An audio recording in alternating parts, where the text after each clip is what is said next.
Good afternoon, everyone. Welcome back. I didn't cover David Benavides at the weekend, but wow. David Benavides does, that great Dutch team they sort of call total football. That's Benavides, isn't it? He's a freak. He's the most dangerous fighter in operation today, I believe. What do?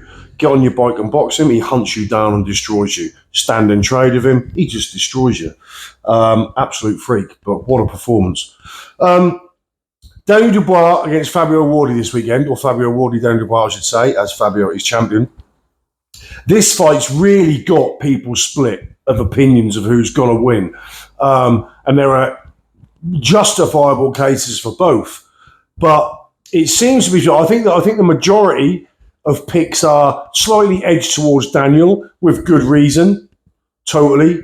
But it's very, very close, very, very close. So I've looked at what things that could make the difference and ways that this fight could be won and lost. Daniel Dubois coming off the defeat of Alexander Usyk. He had the 2 wins against Joel Miller, and he had the win against Filip Hrgović. They're the 2 wins that people sort of thought Daniel Dubois was now fixed. He'd cured all his sort of psychological issues that he had in the ring, and he's now reborn a new man. I don't really count the Anthony Joshua fight, because the Anthony Joshua fight, Anthony Joshua wasn't prepared mentally, didn't seem prepared physically in a way, and done everything wrong technically that you could possibly hope for. Ben Davison got blamed for the defeat for calling him to roll the dice and throw the uppercut off the double jab. And a lot of people said it was Ben Davison's fault. No, he didn't call for Joshua to throw that uppercut from range, leaving a big, massive gap for Dubois to throw that hook. So Joshua was terrible. So I don't really count that win. I think 9 out of 10 heavyweights would have beat Joshua that night. So I don't look at that. And that wasn't really the 2 wins over Miller and Hrgović were the ones that everyone talked about as being Daniel had arrived. Daniel was now cured. He was now a man. He was formerly a boy in a man's body. Now Daniel is a man after those 2 fights. So they're the 2 wins I'm going to look at. Fabio Wardley, every time we think he's going to get beat, he doesn't. He's just got so much metal, so much spite.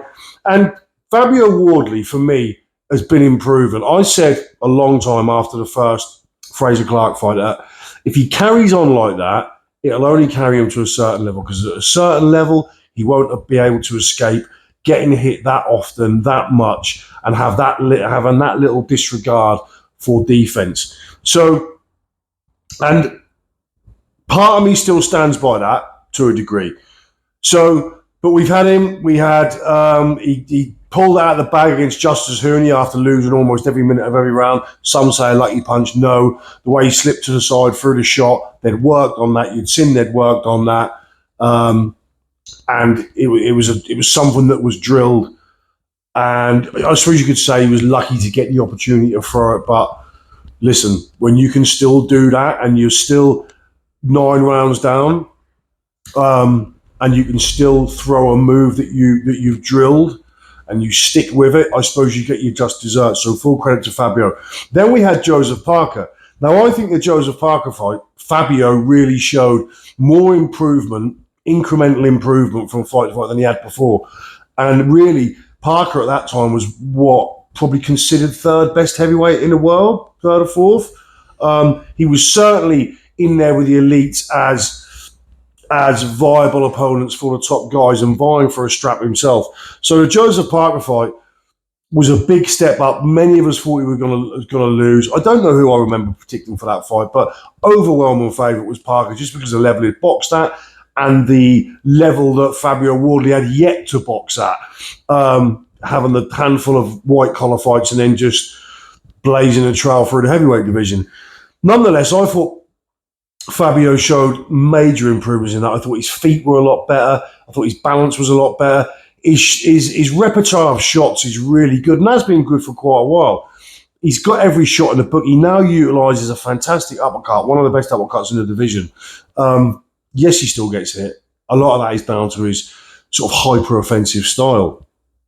But the way he went about that, the way in which he never gives up, the shots in which he takes, which he won't be able to carry on doing if he wants a career of any sort of longevity, because that's not good for your career. That's not good for your squish going forward back into civilian life. So, but I thought it was a fantastic performance. A lot of people thought the stoppage was early. I made a video going into detail as to why I thought the stoppage was fine, and I certainly didn't have a problem with it. Had it not been stopped there and been left to go on, I wouldn't have had a problem with that either. But I made a video giving the reasons why I think that referee was stopped it, Howard Foster, and why I thought he made the decision. In my book, I didn't have a problem with the decision. I thought it was correct enough. But either way, I wouldn't have mattered. I wouldn't mind if it had been left whatever. I certainly didn't complain. I thought Fabio was a just winner. And then Joseph popped for the old boogaloo afterwards, didn't he? So going into this, now, what I was looking at, we go back to the Jarrell Miller and the Flip Hrgovic fights. And I try and look at, why did Daniel seem to be able to overcome opponents that gave him real fights, but overcome and prevail and win? And these were the fights, as I said earlier, where everyone thought that Daniel Dubois is now, he's cured of his whatever sort of demons he had. He was now a man, and he was now cured, and he's now come of age, and he was now going to terrorise the division. And I thought that at the time. I really thought the second Usyk fight would be a fight. Turned out to be less of a fight than the first one. But what commonality was there between those two fights? Why was Daniel seemingly so good in those two fights? Why could Daniel seemingly overcome so much in those two fights and yet go into a second Usyk fight and crumble again and decide to take it in, decide not to get up, or gets up after the count of 10 and walks absolutely fine back to the corner? When looking at these two fights, you had Jarrell Miller, who's high volume, good puncher, not an elite level puncher. But you had him stand in front of Daniel Dubois all night. Daniel Dubois took shots, and in that there was a point around the mid-rounds where I thought Daniel may have been having a little bit of, the belief might have been leading him a little bit, and he was having a bit of a wobble, but he managed to stay with it and stay through to the end. Fast forward, Flip Hrgovic. Flip Hrgovic, again, was in front of Daniel Dubois. They traded right hands all night. Daniel Dubois never really having the best defense in terms of, he has a very wide hand position, leaves lots of gaps, and he uses he likes to use feet more and a little bit like upper body, never really covering up his gloves that much, in a traditional sense. And again, Flip Hrgovic, I don't look as an elite level puncher. I've said it many times before, and I've said it since. Although Hrgovic was landing those right hands all night, Hrgovic has a quite a bit of arm punch about those right hands. They're thrown, never really, his feet are kind of quite square, so they're not really planted. He throws them, the feet never follow in. He never really turns, but they're almost arm punchy.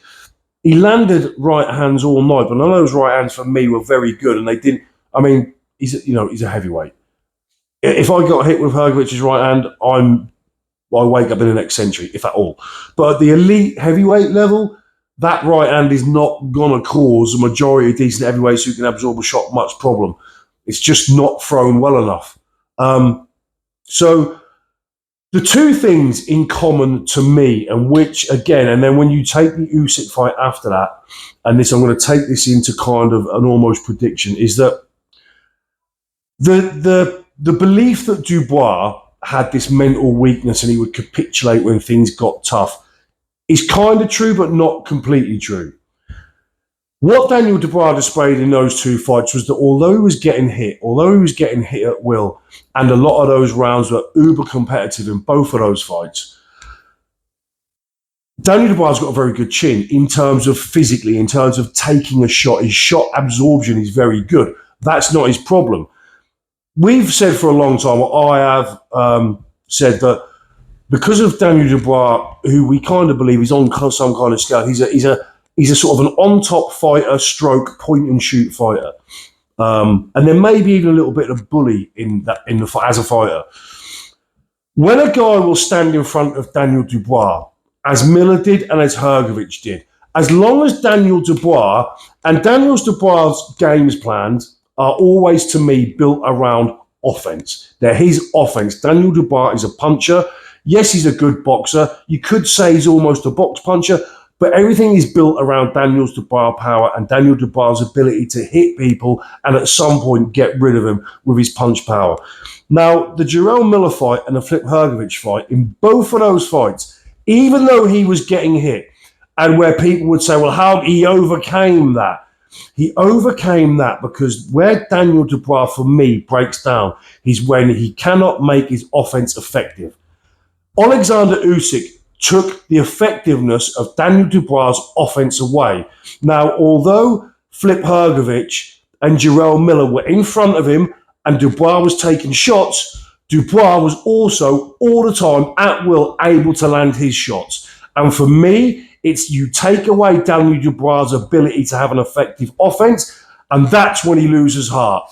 In those two fights, like I said, he took shots all night long. Neither of them have been elite level punchers, but he got hit. But all the time, he was able to answer back and able to land with his punches. And for that reason, he knew that, again, in the mold of an on-top fighter, he knew that if I'm in here, and I can hit these guys, I hit harder than them. And at some point, I hit harder than them and I will get victory and I'll be victorious. And that's what happened. And the fact that they both stood in front of him, didn't give him any problems to solve, didn't make him think about, I can't land shots, how am I going to work openings to land my own shots? Never had to do that. They were both in front of him all night, giving him an effective offense, making Daniel's offense effective. And as soon as we got into the next Usyk fight, and Usyk, as he does to everyone, null and voided pretty much Daniel Dubois' offense, that's when the capitulation came. It's not the punches as much, although it was a punch that he went down from, but certainly not a punch he was scrambled from. It was a punch that put him down. While down there, he checked out. I can't do it. Because he couldn't get his offense off. He couldn't be effective with his punches. And Daniel's punches and his power is his number one key to victory, his number one weapon. That's why I believe he stayed in it in them fights. He stayed in it in them fights because he was allowed, his offense was allowed to be effective. And it doesn't matter whether I'm getting hit back. You don't hit hard enough to hurt me, but I hit hard enough, at some point I will finish you. And if you give Daniel Dubois an offense, you let his offense be effective, he will carry on. He will carry on whilst physically able to do so. Take his offense away or give him problems of how he's not landing shots. How can I land shots? I can't land my punches. I can't pin this guy down. I can't land. That's when the capitulation comes. That's what I see. So moving into the Fabio Wardley fight, if you put Fabio Wardley and Daniel Dubois in a ring, if you made them mill, I don't know if any of you guys know what milling is. If any of you have been in the forces in the army, or depending on what sort of gym you're using, you may have milled in that gym. Milling is you both stand toe to toe and you swing. And you're not allowed to defend, you're not allowed to back off. It's 100% aggression. It's called milling. If you put Wardley and Dubois to face each other to mill, I'd probably lean with Daniel Dubois because he has got a good chin and he probably punches harder, although that's debatable. We'll touch on that in a minute. But this isn't that. Now, there are a couple of things leading into this as well that I just want you to think about for a bit. One of them is this. Daniel Dubois has lost twice. Daniel Dubois has lost both Usyk. Yeah, lost twice. Oh, and Joe Joyce. Daniel Dubois seemingly quit twice. Now, that can be a harsh word. I agree. Now, when Daniel Dubois chose not to continue against Joe Joyce, I fully back it. I fully back him. He made the absolute right decision. Who knows how bad that injury can get? You can end up blinded. You can end up with detached retinas and all sorts. So he was absolutely justified to step out of the Joe Joyce fight. The Alexander Usyk one, no, he just decided he couldn't handle it anymore. Couldn't handle it because he couldn't get his offense off. And I suppose it's like there's no route. If I can't land and I can't land my punches with enough volume, I can't win. And he checks out. But even though I agree with the way that he stepped out of the Joe Joyce fight, it's still objectively he made a decision to quit. Now, quit may be harsh, but objectively that's what it is. Justified or not, it doesn't change the fact that you've opted to give up, to quit. Okay, and I don't mean that disrespectfully, because like I said, I agree with the fact that Daniel done that. It was the right thing to do. But if you've got another name for it, then let me know in the comments, and I'll give it another name. But he made the choice, the cognitive decision to quit twice. And like anything in life, the more you do something, the easier it gets. So will it even need to get as tough next time? Will the problem of Daniel Dubois not being able to get his opponent with his offense, will it get that bad now?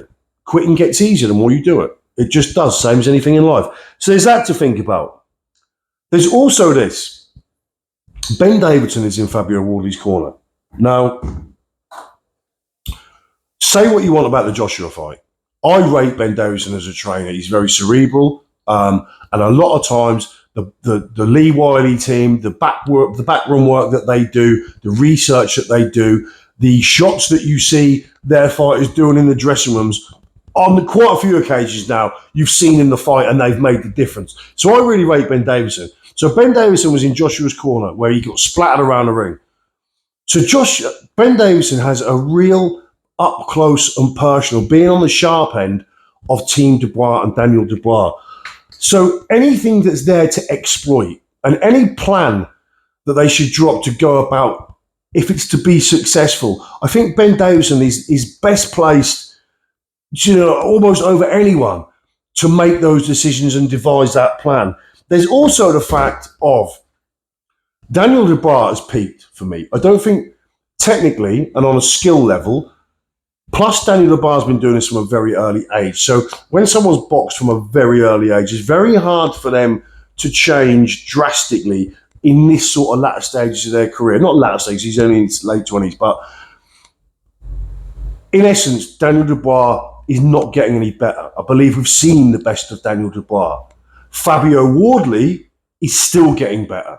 And I don't think we've seen the best of Fabio Wardley, because incrementally with every fight he showed improvement. I've got no reason to believe that will stop at Joseph Parker. It doesn't mean he'll win, but I do believe if Fabio Wardley comes out with a plan, because as I said before, if Fabio Wardley comes out and looks to run over Daniel Dubois from the start, I think that's exactly what Daniel Dubois wants. Daniel Dubois wants someone who will stand in front and be there, so that when I get hit, I'm going to hit you back. And if you hit me, I might hit you back twice. Or if you hit me, I might hit you back harder. Daniel Dubois needs his dance partner stood in front of him in the way that Hrgovic did and in the way that Jarrell Miller did. If you go missing, or your game plan isn't to punch with each other, that's going to cause him problems. So I think with the know-how of Ben Davison, Fabio Wardley's an intelligent guy. I think Fabio Wardley can box to instruction. Yes, Fabio Wardley still gets hit too much. A lot of that is down to Fabio Wardley's style. When he's uber offensive, you're always going to get hit with punches when you are more offensive than defensive. But the name gives it away. But I think his upper body movement is good. I think Daniel Dubois likes to push people back to the ropes. But I think in a Joseph Parker fight, Wardley fought great off the ropes. He rolls, uses the shoulder off the ropes, comes up off the ropes. I think that's great. I won't be surprised if you see Fabio Wardley come out as an almost box puncher. He will almost look early on to stay out of trouble. I think it's what he needs to do, because I think getting involved with Daniel in a shootout from the off favours Daniel. But I think if Fabio can be disciplined and box punch from the start, and maybe take Daniel into the second half of the fight, and in the first half of the fight, Daniel's being made to think he's had his offense nullified to a degree or taken away from him to a degree. I think you carry that into the second half of the fight, and when you do that to Daniel, Daniel empties the tank mentally. He uses so much mental energy, it exhausts him physically. You only had to see him after the Usyk second fight. Exhausted.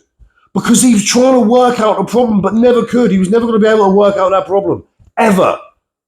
Can't do it. Doesn't have the capability. Doesn't have the mental scope to work that out and change. He needs you in front of him. And I think Ben Davies will see that. I don't think you'll see Fabio stand in front and trading with Daniel Dubois from the start. I honestly don't. I think you'll see Wardley box punch, maybe going backwards. I quite like Fabio going backwards. I think he can fight going backwards. And I think that's what they'll do, because I think if you stand and trade with Dubois from the start, you play into his hand, that's exactly what he wants. He wants that. He wants that. But then, with the mental exhaustion of trying to work out the puzzle, trying to catch up with Fabio, if he elects to do so, I think that's the way Fabio wins. And I think Fabio has the capacity to do that. I think Fabio has more options. I think he has more options. I think he's clever. I think he's quite a cerebral guy. I think he's an intelligent guy. I don't think Fabio's stupid enough to go in there and say, I'm just going to, although he says that, he's just going to run him over. I don't believe that. I don't believe that. But I think Daniel is not much of a puzzle. Make him ineffective from an offensive sense, and that's when he struggles. I think we've seen that because Miller and Hrgovic didn't make him struggle to find them. They were there for him. They were a bag. There were a couple of heavy bags that punched back. That was it. But he didn't have to look for them. Then he put Usyk in front of him, where he now had a problem to solve, and he capitulated. It's not about Daniel going through hard moments and staying with it. It's not about Daniel losing heart because he's getting hit. It's about Daniel not being able to find his opponent and hit them. That's when it breaks down. So, if Fabio boxes like that, I pick Fabio for a stoppage in the second half of the fight. If Fabio comes out and just has an uneducated approach and just stands and trades from the off with Daniel, I think Daniel could win. But I'm going with Fabio. I'm going with Fabio and Ben Davison having more options and slightly more know-how and not having the handicap that Daniel has. So I'm going Fabio. I'll see you all soon.